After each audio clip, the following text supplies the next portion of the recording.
Welcome to another episode of the WIU Football Coaches Show alongside the head coach of the Western Illinois football team, Bob Nielsen.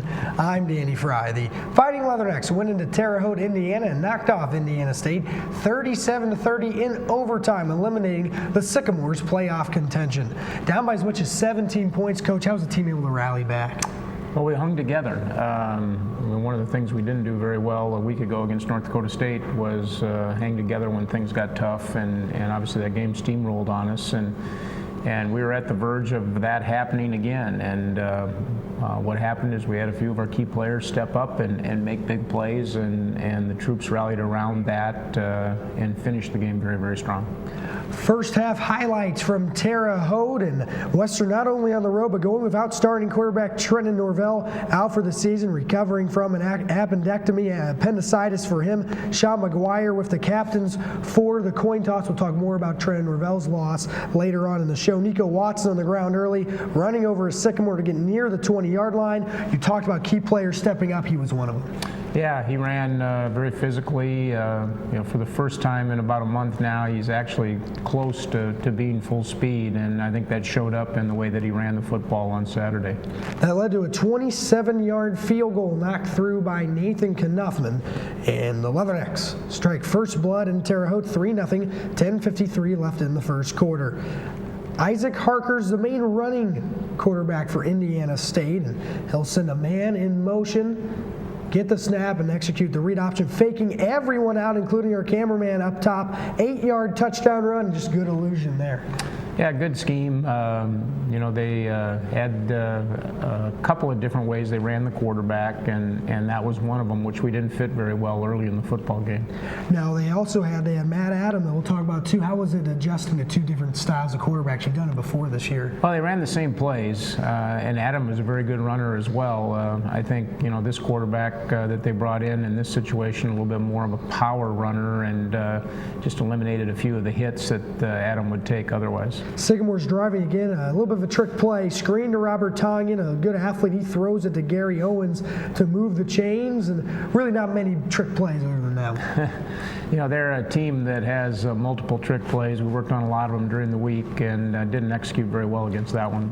Indiana State finished the drive, 2-yard touchdown run by Roland Genesee, and almost pushed him back, but he was able to get over and just lean over in time. A hard-nosed run from him. And then they go back to the ground. It's Harker.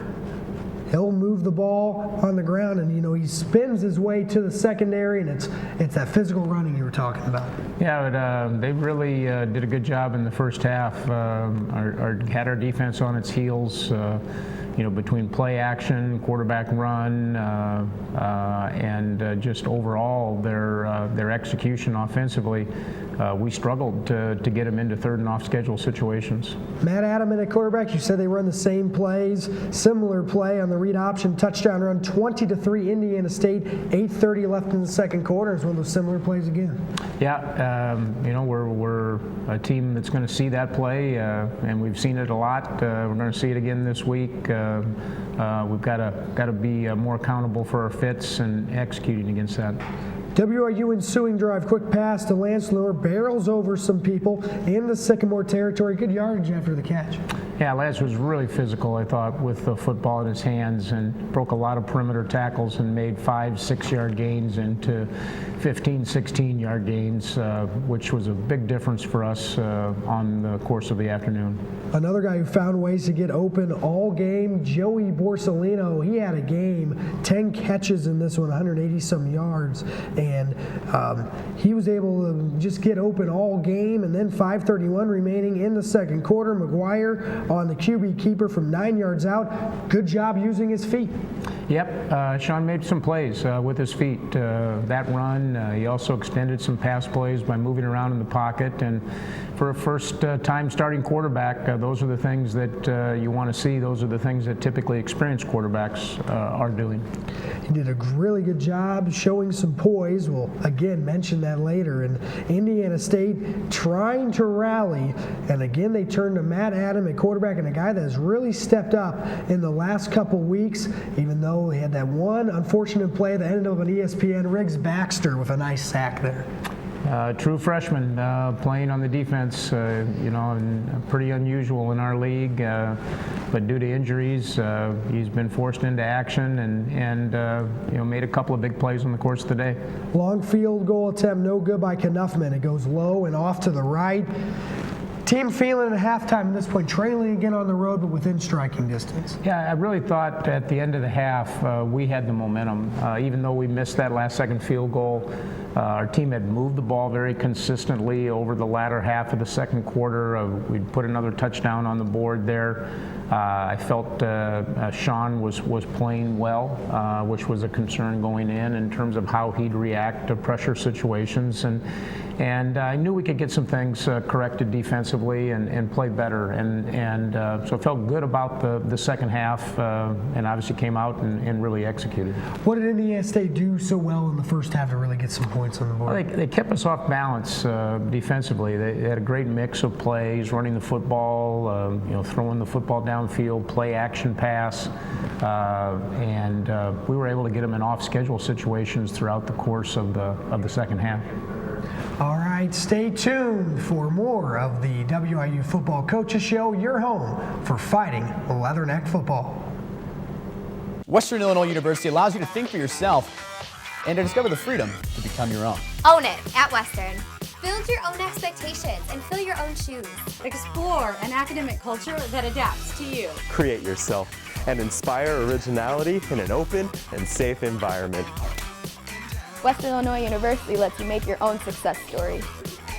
Think purple. Think success. Think Western Illinois University.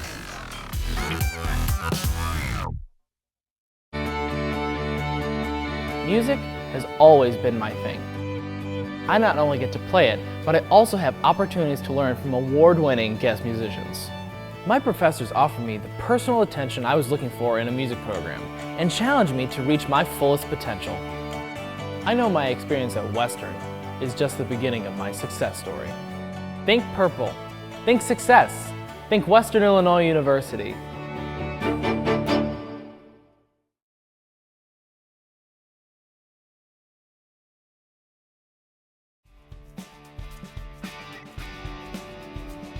I'm Matt Tanney, Western Illinois University Interim Director of Athletics.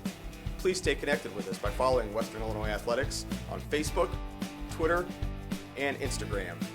You will have access to exclusive stories and updates while receiving the latest details on special giveaways.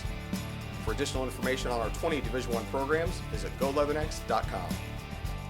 And remember, there's only one Leatherneck Athletics. Welcome back to the WIU Football Coaches Show. I'm Danny Fryer alongside Leatherneck head football coach Bob Nielsen. Down 20-10 at half. We talked about a little bit before the break what needed to be changed. Well, we needed to be consistent offensively. We knew we were going to have to put points on the board. When you're down by 10, you've got to score touchdowns. And the other thing is defensively, we could play better than we did in the first half. And one of the things was getting them into off-schedule situations and playing really good defense on third down. Let's take a look at that in the second half highlight.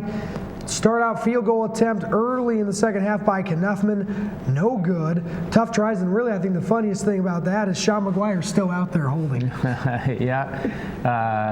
He'd been our regular holder, and obviously the last 3 weeks with Sean being out, we'd had to develop somebody else at that position.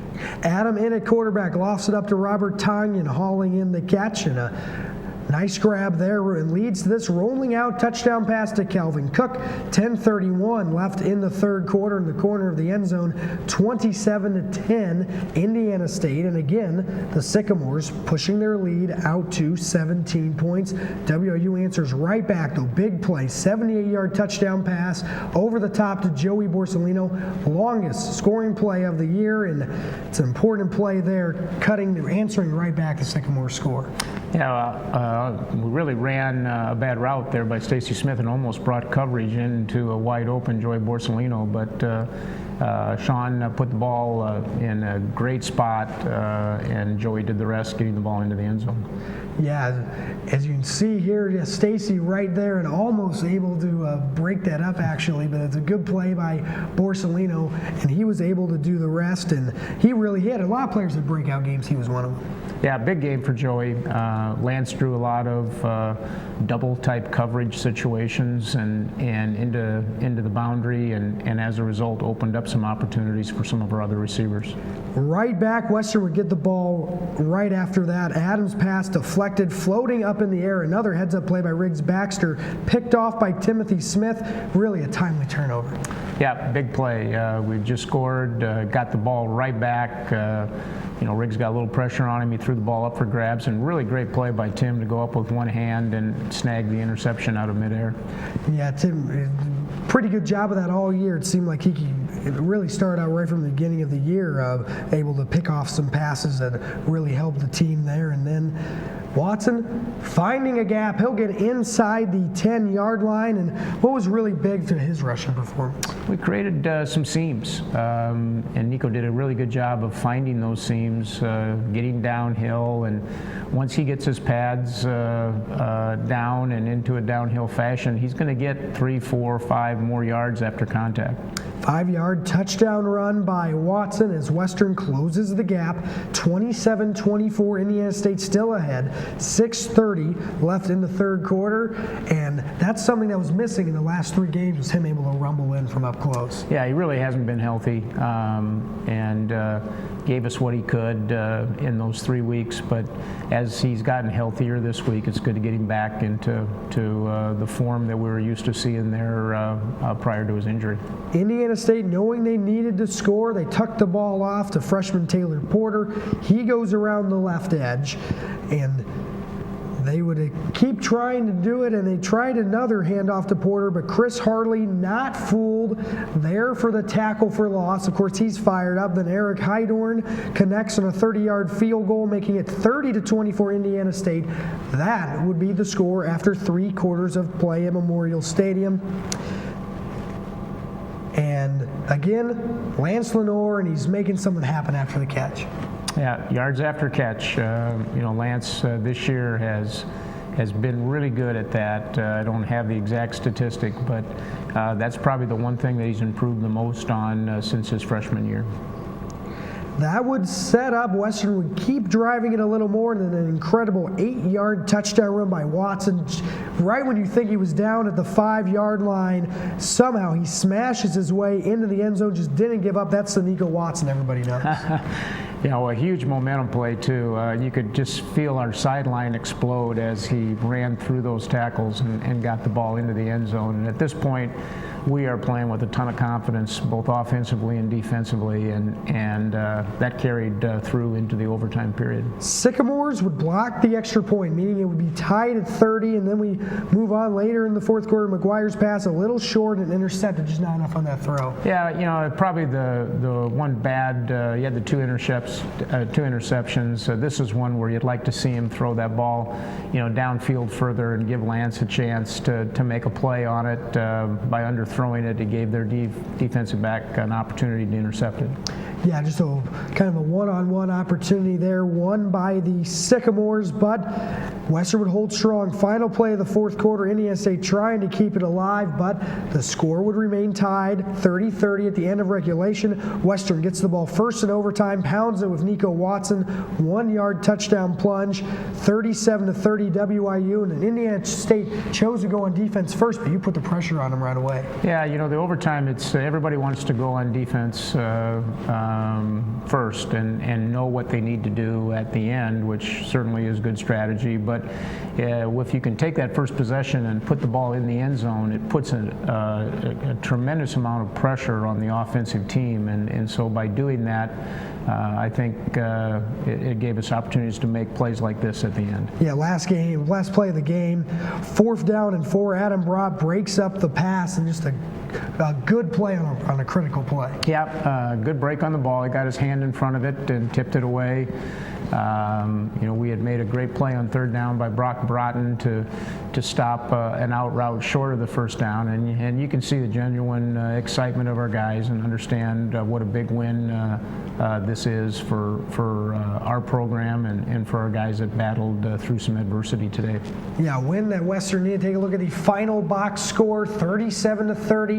Leathernecks in overtime. Western moving to 5-5. Indiana State 4-6. Not a winning record for them this year. Adam, pretty impressive, 261 yards. But Sean McGuire named Stats FCS Freshman of the Week with his 332 passing yards, 1 touchdown, 2 interceptions. Watson back with an over 150-yard rushing performance. Brett Taylor anchoring the defense, 8 tackles. Walker, an impressive 18 tackles on the Sycamores side. But Coach, talk about Sean McGuire filling in. Obviously, Trenton Norvell going to be a big loss out for the rest of the season, but McGuire had some nice poise in those late drives. Yeah, Sean, a very confident player, and also a guy that we have a lot of confidence in. He'd been ill and had actually missed the prior three football games, been unable to dress. So Tuesday of this last week was his first practice for almost a month, and for him to come in and play that way shows a lot about his character and about the type of young man that he is. But I think the other thing is that our guys really rallied around him, and he's the type of personality that brings guys forward, and that's what you want in a guy that needs to step in a critical time. More on the way next. You're locked in to the WIU Football Coaches Show.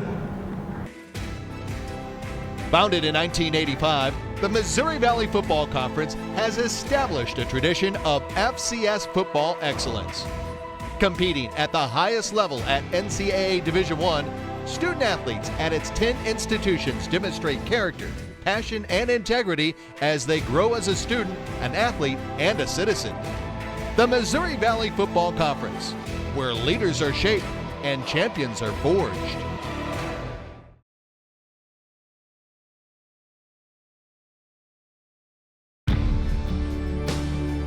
I always knew I would be a Leatherneck. Western was the only university I applied to. The educational opportunities at Western provided me experiences and lessons in leadership and service. The faculty and staff at Western genuinely care about the students, and I know that choosing WIU is key to the beginning of my success story. Think purple, think success, think Western Illinois University. Welcome back. I'm Danny Fry of Leatherneck head football coach Bob Nielsen. Let's mix things up a little bit, and we'll fire up a countdown of the top 5 moments so far this season. Hopefully some more moments coming up against South Dakota State. We'll go ahead and look at some top 5 moments. Start out with number 5. Aaron Diggs picks off Sawyer Call-Morgan in the first quarter at the Unidome, takes the interception, 95 yards for a big pick 6. That play really set the tone for the Leatherneck 24-19 win. Yeah, big play early in the game that gave us a lot of confidence, a lot of momentum in that football game. And really, Aaron Diggs did a great job of all season. I was kind of a guy that was a little bit banged up, but he did a good job really providing some big plays, whether it be a big hit or an interception. Yep, he's had a great year, and this is just an example of some of the plays he's made. Oh, let's do some more defensive touchdowns. Brett Taylor scored a couple right away in the season. Eastern Illinois, pick 6 in front of the hometown crowd, and then as Dr. Tom Cody would say, fumble, and Brett Taylor picks it up and takes it, and that was crucial in that SIU game on homecoming, and he just did a great job causing turnovers on defense all season. Number 3, we just saw it, Nico Watson, go-ahead touchdown run, really just a standard Nico play, but really, we're talking about Nico Watson had a great rebound year after missing last season. Yeah, really proud of him, told him that after the game, the way that he stuck with things, and now an opportunity to really finish his senior year in great fashion. Number 2 will be a sort of a mashup from Lance Lenore, and He's a guy that it seems like Nico Watson and Lance Lenore, the two big playmakers for WIU football. Of course, this amazing one-handed catch against UNI, and Lenore climbing up the record books, going to be the all-time leading receiver at WIU. And talk about Lance, and there's still more to come with his career. An example of a play that he makes on a consistent basis. You know, you just get used to him making big catches and difficult catches and touchdown catches, and you know, he's such a big part of our offense and a young man that works really, really hard. Yeah, really started off with a great game against EIU and really kept that up throughout the season. And number one's going to be maybe a safe pick, but Nathan Knuffman's game-winning field goal on homecoming, that really gave the team momentum all season. Yeah, big win to start the conference schedule against a team that we haven't fared very well against in the last decade. And you know, for Nate, a play that he's going to remember for the rest of his life. Now, a couple honorable mentions that didn't quite make it. I do have Adam Hoogerwerf's great catch that did make SportsCenter top 10. That was one that maybe just missed it because it wasn't a scoring play. But other than that, do you kind of agree roughly with our list? Yeah, you certainly picked some good plays. You know, the big play to Joey last week against Indiana State might make somebody's top 5 list because of the importance of that play to our comeback. But you know, it's been a year where there's been some memorable moments. All right, let's take our last break of the show, but stay tuned. Is up next. Coach and I will preview this weekend's home regular season finale against South Dakota State. I chose Western because it reminded me of home and for its outstanding forensic chemistry program. My classes and academic experiences give me the knowledge I'll need for my career. The programs at Western teach me to lead and contribute to my community. I know my choice is the beginning of my success story. Think purple, think success, think Western Illinois University.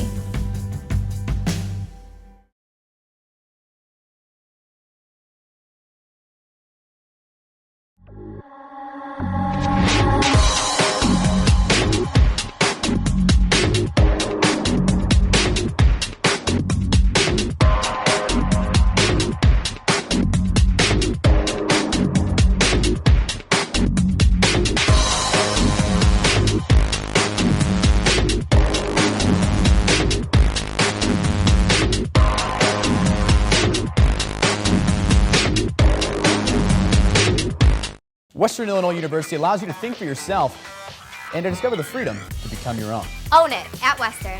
Build your own expectations and fill your own shoes. Explore an academic culture that adapts to you. Create yourself and inspire originality in an open and safe environment. Western Illinois University lets you make your own success story. Think purple. Think success. Think Western Illinois University. Welcome back to the WIU Football Coaches Show. It's time to check in on how the Missouri Valley teams performed last week. Of course, Western's big overtime win, North Dakota State holding off Youngstown State 27-24. The big South Dakota battle, the Jackrabbits defeating the Coyotes 30-23.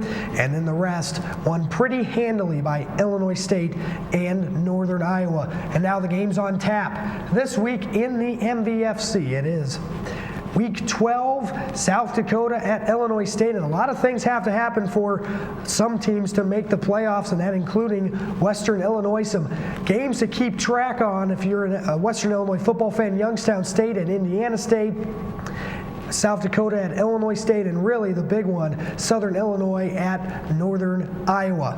And Western with a win or go home scenario this week against South Dakota State. SDSU on a little 3-game winning streak to carry a 9-2 record and number 5 ranking into Macomb.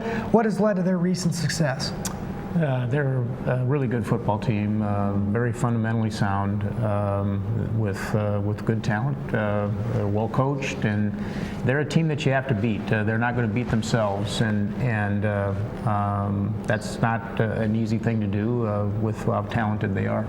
Last year was a snow bowl in Brookings, won by the Jackrabbits. Maybe a little snow on Saturday, not nearly as much as last year in Brookings, but how could some conditions maybe affect play like they did last year? I don't think basically the conditions were affected last year by the field. The field was frozen, very slippery, footing was bad, and very difficult to play pass defense for a secondary. And as a result, we gave up a lot of big plays through the air. We were able to move the ball effectively against them, but not effectively enough to counteract their offense. And their offense last year was led by Zach Zetter, currently with the Detroit Lions, but now it's a running back by committee for the Jackrabbits. So is the running game, again, a main facet to stop for South Dakota State? I think probably more and a better passing team right now. They've thrown the ball very well. They've got one of the best wide receivers in the conference. And so what you have to do is you have to be a defensive team that can defend the field and get them into off-schedule situations, which we talked about last week. Defensively, Jesse Bobbitt and Cole Langer, they can get to the quarterback, and how important is it to protect the quarterback, and especially a young one in Sean McGuire? Well, we need to do that.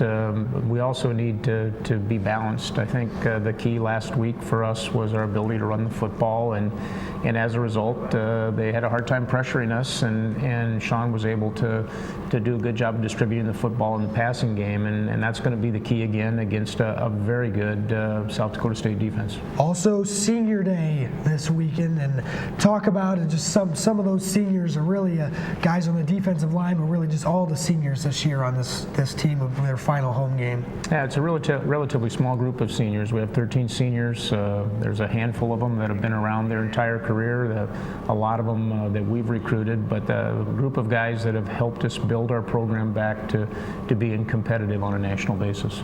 Kickoff at Hanson Field for Senior Day is at 1 o'clock on Saturday. For Bob Nielsen, I'm Danny Fry. Thanks again for watching.